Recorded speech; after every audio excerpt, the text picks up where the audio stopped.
Hi guys, so today I'm gonna be doing a book review video. I have 7 books this time around. Now the first book I don't have, I got it at Book Bingo, where even if you don't win bingo at the end of the night, you can always get a book. And this book was a Christmas book, and it was called Bright Lights Big Christmas. It was by Mary Kay Andrews. And this book was good. There was a lot of Christmas in it. Now, I hate when books say they're a Christmas book and then there's only Christmas either in the beginning or it's just the last chapter in the book and that's it. And this book was all about Christmas. It's about this brother and sister who they live on a Christmas tree farm and they go sell their Christmas trees in New York. And she had to go this time because her dad just had a heart attack and he couldn't go with her brother. So she goes and it's basically just like their antics there. It has a little romance in it. It was a really good book. There was just like a couple things in the book that there was one storyline in the book where, let me just say there's 2 storylines in the book where they didn't really get, at least I felt like they really didn't get like a true ending. The book just ended and there really wasn't an ending. Like, did she end up staying with this man in New York? Did they go back to where they lived? I forget what state they lived in. They didn't live in New York.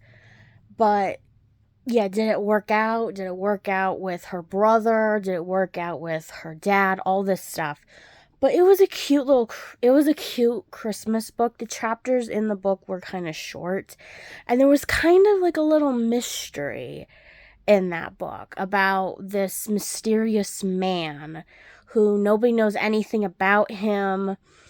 And one day he doesn't show up at the Christmas tree lot and her friend that she meets, son, he wants to find him, and it was a really good book. So this book, I read a couple books by this author before, and this is called Who Put the Butter in Butterfly and Other Fearless Investigations into Our Illogical Language.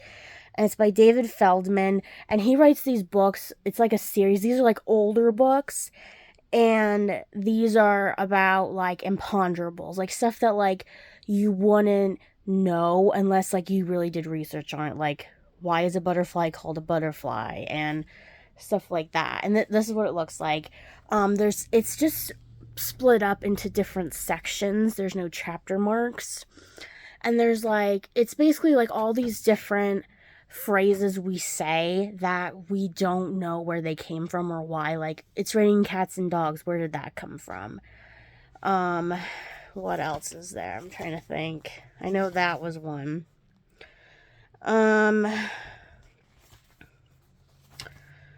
Like, what is the last straw? And let's do this. Why is the middle of the summer called dog days? That kind of thing. And just goes into little explanations as to like, oh, this came from medieval times or the Middle Ages and we shortened it so that way it was this, or we said it weird and or we punctuated it different, that kind of thing. And it was a really good book. I really liked it. That only took me, I think, like a day to read, a day and a half, maybe. So this book was just okay. I don't think I'm gonna get any more, or I don't know if I have any more in this series. It's called Murder Melts in Your Mouth. It's a Blackbird Sisters mystery.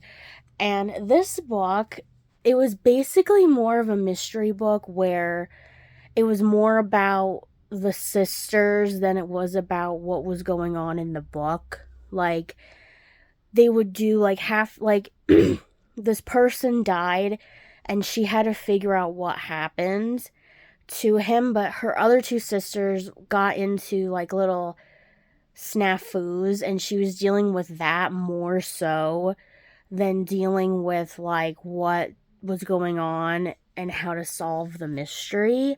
And then, like, by the time they got back to the mystery, it felt like it was like an afterthought. It was basically like this Therlampopus guy. Sorry, I can't pronounce it right. And he dies, and she has to figure out why. And it was just an okay book. The chapters were kind of moderate. They weren't short, they weren't long.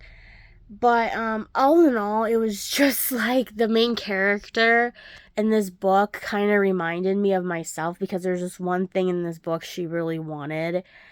And she got upset because, like, when she talked to her friends, they said, oh, by the way, we're getting this. And then whatever happened to her sister, in one of her sisters in this book, that's another reason she's like, I'm the only person that can't have this. And to me, it's the same way, where it's not the same thing that the main character wanted, but it was in this book where I'm like, I really want something, and I feel like everybody in the world has this except for me. That's what it seemed like in this book. And it was just okay. Like I said, like, I didn't really think it was anything great, this book. It was lots of, like, they just added all this stuff in together, and this random thing happened in the book where I'm just like, okay, like, this was just kind of weird to me, and why it happened, like, it was just weird. It was like a menagerie of things before it got to the whole point of the story. So this book was a short book. I think this was I don't know for sure, but I think this was supposed to be for maybe, like, tweens to read, because the words were really big on a page. I don't know if you can see that. And the chapters were really short. And this is kind of like I don't want to say spoof, but it's called about Tuesdays with Morrie, and that's a book by, like, Mitch Albom, I think his name is. And it's where this person goes to see this man before he dies, and he's trying to tell him all of his wisdom and life lessons before this guy dies. And this is the same kind of concept. It's called Thursdays with Moses, the biblical man. And it's by it's by Brad Densmore. That's what it looks like. Now, I don't know if this was something that actually happened to him, because he does have his name in the book, like, as a character. But basically, it's this man who, he goes to this, I don't know, it's like a museum. He's in Israel. And he goes to this museum, and there's an earthquake. And he gets into this coma. And in this coma, he doesn't know he's in a coma until, like, the end of the book. Where he's transported back in time to Moses's biblical years. And it's before he dies in the Bible. And basically it's the same thing, where Moses teaches him, like, a lesson every Thursday, or what back then would have been Thursday. And it was a really good book. I really liked it. Like I said, like, the chapters were short in it. The words on the pages were really big. And what happens is when he dies, he wakes up from his coma, but he still has, he goes into the past with this yellow legal pad, and he writes down what Moses says to him, and then when he comes back, he still has it. And I thought that was pretty cool. Now, whether, like, it was true, or, because, you know, like, personally, like, I was in a coma one time a couple years ago, and it wasn't like I got transported back to, like, biblical time or anything, but you're in this coma, and it's just, like, I don't know, like, it's just, I don't know how to describe it. It was just, like, I thought things, I seen things that, like, are hard to describe. Like, I don't know how to describe them in, like, a way, like, maybe I might do another video on it at some point when, like, I feel like talking about my experience. But anyway, he wakes up from his coma and he still has this legal pad with what Moses said on it, which was just really amazing, you know? And I feel like that would be a good book for like a teen or a tween, you know what I mean? Like, not even like, I mean, if you know, like, not like, even if like you're not like a very religious person, like if you know Moses and that, I feel like your kid could get like some kind of like value from reading this book. This book is called The Ickbog. It's by J.K. Rowling, and I got this book a while ago when it first came out. And obviously it's meant for like little kids, but I got it. There's pictures in this book of like kids sent her drawings of what different scenes in the book, and she put them in this book, and it tells you like their age, the scene, and their names and stuff. And some of the kids like are like the art that they could do is pretty amazing. But anyway, it's about this, it's supposed to be about this fictional monster that basically nobody's ever seen this monster, but people hear rumors about it. And this king goes to, I forget what he does. He doesn't go to find it, but they go on like this expedition or hunt or something, and supposedly he finds one. And then everybody, it's just like hearsay about what happened and stuff. And then it's just like this one evil character just like takes over the situation, makes it a big deal, and makes it like so people really know that this monster was real. And then these kids actually find one of these monsters, or creatures, I should say, and how they got stereotyped into this world when they're not like what humans think they are. And it was a really good book. Like, I finished it in like maybe 2 days because like the chapters are really short in it. The pages are thick in this book, and this book has some weight to it because it is a hardback book. So this book was a book, you know, when you know a book was written or a book was out and then they made it into a movie, and I had never seen the whole movie of this book, just the like maybe like first like 30 minutes of it, and it really captivated me, but I never saw the whole movie, and it only came on I think like once or twice on the TV. And then I got this book and I read it, and I'm like, I feel like this was the one time where like the movie was better than the book. This was called Abraham Lincoln Vampire Hunter. It's by Seth Grahame-Smith. And I did read, but it was like a long time ago, I did read his other book, Pride, Prejudice, and Zombies. I did read that one. And I did see the movie. But this book was just okay. This book, I think it's because I read like presidential books. So it's kind of like I kind of know about his life story. So it's just kind of weird when like they talk about his life and they say like, well, his mom died.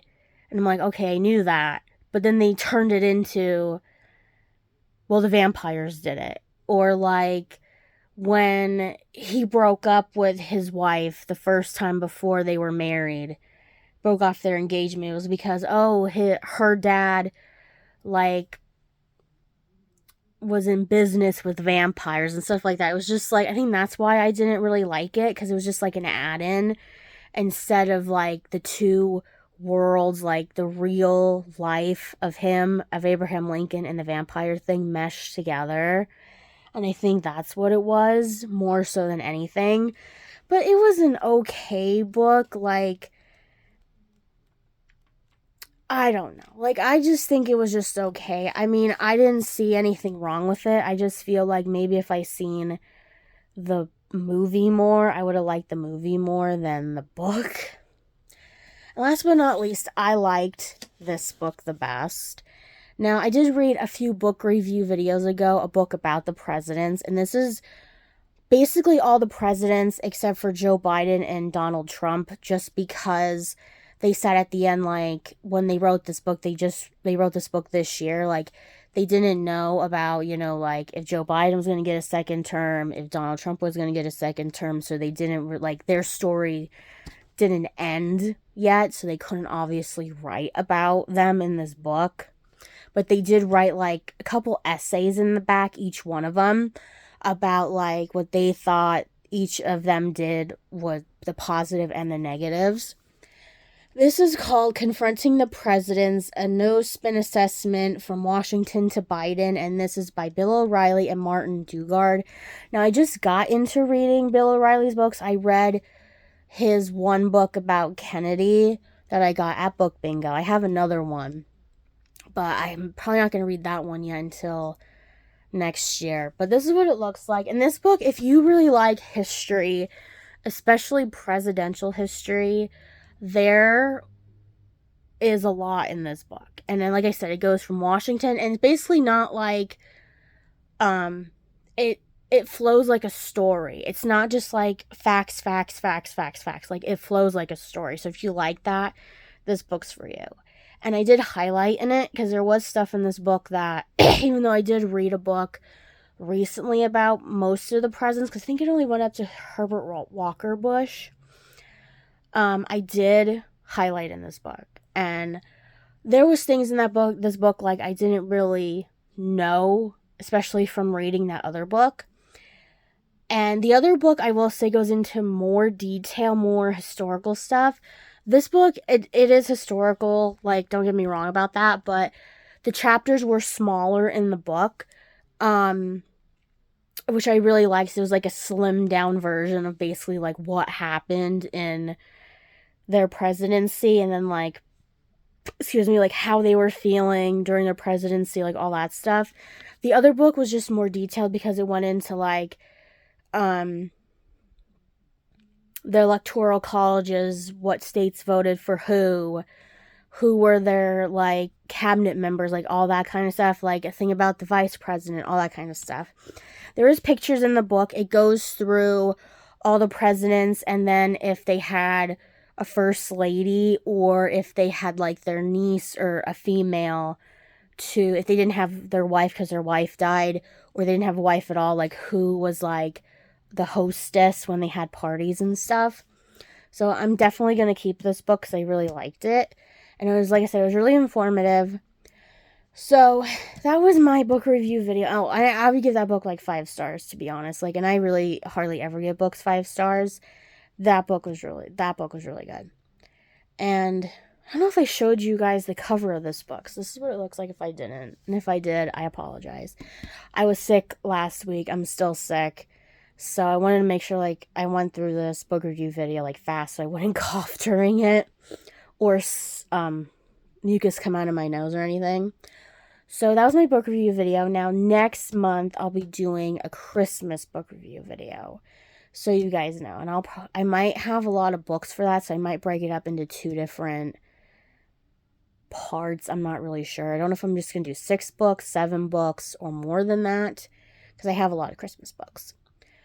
I'll see you guys next time with another video. Hope you guys have a wonderful day, and I'll see you guys next time.